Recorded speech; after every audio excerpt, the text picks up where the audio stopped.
मैंने गल ते दस, तू जट तो नहीं आ, पर तेन बिरयानी क्यों पसंद आ? लो, इसमें क्या है? बिरयानी तो किसी को भी पसंद आ सकती है, इसके लिए जट या कोई और होना जरूरी है? तारी मैडम नूं ना बहुत पसंद आ ते शेरदिल साहब दी ते फेवरेट आ। और तुम्हें नहीं पसंद? मैनू हर वो चीज पसंद है जिहड़ी तेनू पसंद आ। बड़ी तेज हो तुम। अब तुम इसी बहाने खुद को भी पसंद करोगी और इल्जाम मुझ पे दे दोगी। जाहिर है। मैडम किंजा और बाकी की खैर खबर? गल हुई सी मेरी, लेकिन सस्ता तो कुछ और ही दस रहा सी। क्या मतलब? क्या बता रहा है? वो दस रहा सी कि उन्होंने कोई मसला हो गया, कोई फड्डा छड्डा होया। इसीलिए उन्होंने छुट्टियां ली थी? नहीं, छुट्टी तो इस करके ली सी कि सस्ते दी तो गोरी दी शादी करवानी सी, लेकिन शादी हुई नहीं, कोई मसला जो हो गया। क्या मतलब? वो मान ही रहा? नहीं, वो तो मान रहा है, लेकिन किंजा का अब्बा नहीं मान रहा।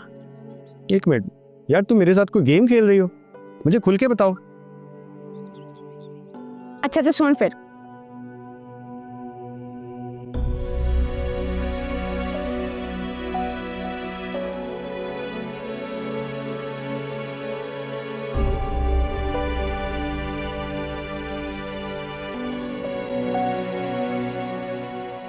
थोड़ा नाक अपना दूर कर ले, मेरा माथा ही ना चीर दें।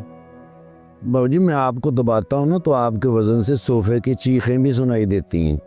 बस कर दे, बस कर दे, बल्कि बस कर दे। तेरी बहन ने देख लिया ना, पता नहीं क्या समझेगी। आ गई वो मुझसे नाराज है। तो अब्बा जी आप उनसे नाराजगी खत्म कर देना। ओए सस्ते पुत्र, ओ कई चीजों में बोलना अच्छा नहीं होता। लेकिन मैं तो इसलिए बोलता हूँ कि आप मुझे भी अपना बेटा समझते हैं। और सस्ते पुत्र, तू मेरा पुत्र ही नहीं, तेरी गोरी भी मेरी धी है, लेकिन इस मामले में मैं नजाकत को भी नहीं बोलने देता। समझ आ गई माँ? मैं तो अब्बा जी पहले ही सॉरी कर चुका हूँ। मैं जानता हूँ अब्बा जी कि मुझे अपनी हैसियत से बाहर नहीं निकलना चाहिए। बस अब्बा जी जब ये दिल किसी से प्यार करता है ना, फिर वो हक दे या ना दे, उसके आगे बोलने से नहीं डरता। जिस तरह आप मुझे अपना बेटा समझते हैं ना जी, मैं वशमा को अपनी बहन समझता हूँ। मुझसे उसकी हालत नहीं देखी जाती। पर अब उसकी हालत को क्या हुआ? उसने तो खुद कहा ना कि सब ठीक है। अब्बा जी अब आप इतने मासूम भी नहीं हैं। इंसान ऐसा फैसला करने के बाद अंदर से टूट जाता है। बाजार तो वो लोगों में हंसता खेलता है, लेकिन अंदर से वो रोता है। मेरा ख्याल है सस्ते पुत्र जी, आप जाके आराम करो, और मैं भी आराम ही करता हूं।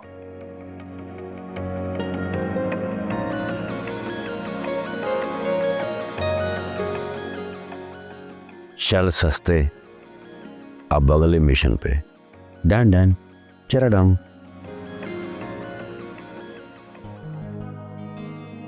काश मेरी जिंदगी में ये दिन कभी ना आता। काश मेरी ज़हन से कभी मंगनी ना होती। काश मेरी फवाद से शादी ना होती।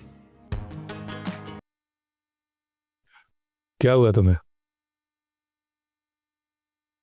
बिल्कुल मूड कुकड़ू हो गया। तो तुम्हें कौन सी परवाह है?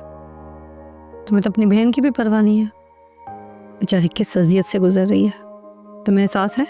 उसमें किसी का कोई कसूर नहीं है, उसकी अपनी मर्जी है। अच्छा, तुम्हारे कहने का मतलब ये है कि उसके फैसले पर उसको सजाए मौत दे दी जाए?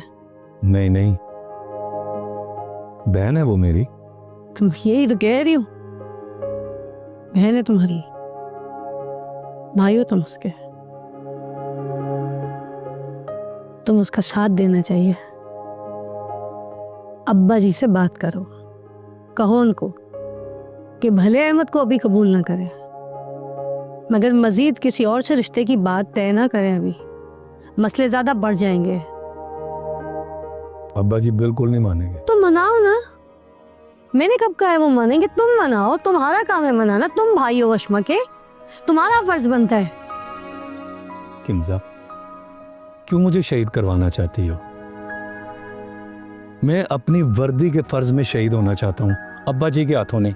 शहीद नहीं होते तुम।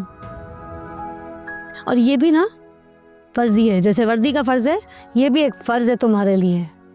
भाई होने के नाते भी इंसानियत के नाते भी, कि आप किसी मजलूम की सपोर्ट करें, उसके साथ दें, उसके साथ खड़े हों।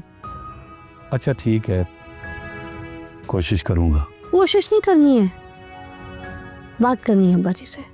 उनकी नहीं सुननी है, उनको सुनानी है अपनी, उनको मनवाना है। तुम तो मुझे मरवाओगी। उनके सामने जाके बात करूँगा, फौरन गर्दन से पकड़ के मुझे कुकड़ उकड़ कर देंगे।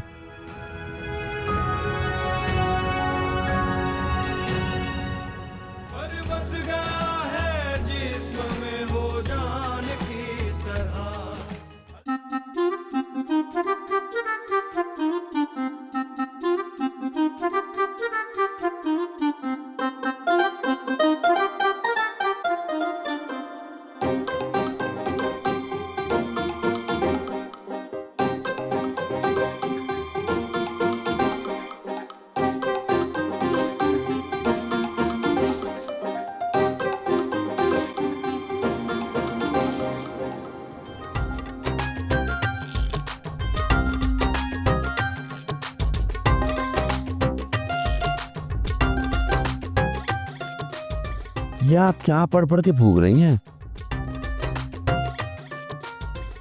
मुझ पे क्यों फूक रही हैं? मुझ पे कौन से जिन आ गए हैं? यहाँ क्या लेने आया? वो मैं आपकी तबीयत का पूछने आया था। वो अहमद भाई बता रहे थे आपकी तबीयत खराब है। खबरदार, खबरदार, मेरी तबीयत का नाम न लेना। मेरी तबीयत बिल्कुल ठीक है, ठीक हूँ मैं। अल्लाह आपको ठीक ही रखे, वरना इस उम्र में इंसान। खबरदार, मेरी उम्र की बात ना करना। हिसाब लगा ले, तुझसे 2 साल ही बड़ी होंगी बस। अगर आप हिसाब लगाएं तो फिर तो मैं बड़ा ही निकलूंगा। इसमें कोई शक भी नहीं है। आज मैं बहुत परेशान हूँ और बहुत ही अफसरदा हूँ। क्यों? वो मेरे दोस्त के वालिद साहब है ना, इंतकाल कर गए, चले गए हैं इस दुनिया से। हाँ तो इसमें सुर्दा होने वाली कौन सी बात है? उसका वक्त आया था, वो चला गया। यही तो बात है, वो खुद थोड़ी गए हैं। तो फिर मेरा दोस्त बता रहा था उसके वालिद साहब बिल्कुल ठीक ठाक थे। वो तो ख्वाब में मेरे दोस्त के जो अब्बा जी थे ना, उनके अब्बा जी आए। हाँ हाँ, और उनसे कहने लगे मैं तुझे लेने आया हूँ। बात सुन, क्या वाकई कोई किसी का अपना आके कहे कि मैं तुझे लेने आया हूँ तो वो मर जाता है? आपके सामने तो है। मेरे दोस्त के अब्बा जी आए थे ख्वाब में, उन्होंने कहा था मैं तुझे लेने आया हूँ, और वो इस दुनिया से चले गए। बस हमें चाहिए कि हम नेकियां करें, रिश्तेदारों से न लड़ें। वो नबी पाक का फरमान है ना कि रिश्तेदारों से जंग मत करो, मत लड़ो इनसे, सिला रहमी करो, एक दूसरे का ख्याल रखो। लेकिन अफसोस कि यहाँ लोग हर वक्त अपने रिश्तेदारों से लड़ते रहते हैं। तो फिर कैसे इनकी उम्रें बढ़ेंगी? ज़ाहिर है मर ही जाएंगे, 40 नहीं तो 50 साल की उम्र में। अच्छा जा, ज्यादा बातें ना कर, चल जा। मैंने तस्बीह करनी है, जा। मैंने भी तो जाके जनाजा पढ़ना है। आप जब नमाज पढ़ें और तस्बीह करें ना, मेरे लिए दुआ कीजिएगा लंबी उम्र की। पता है मैं भी अपने रिश्तेदारों से बहुत लड़ता था। डर लगा रहता है मुझे कि कहीं अचानक फरिश्ता आ गया, ऐसे दबोच के मेरा कलेजा निकाले, मेरी रूह निकाले और मैं मर जाऊं। आप मेरे लिए दुआ कीजिएगा लंबी उम्र की। मैंने भी ना अपने रिश्तेदारों को बहुत सताया है, मैं उनसे बहुत लड़ता था। जब से मुझे पता चलता है ना जो रिश्तेदारों से लड़ते हैं वो फिर जल्दी इस दुनिया से चले जाते हैं। मैं भी जा रहा हूँ। माफ करते मुझे, माफ मुझे।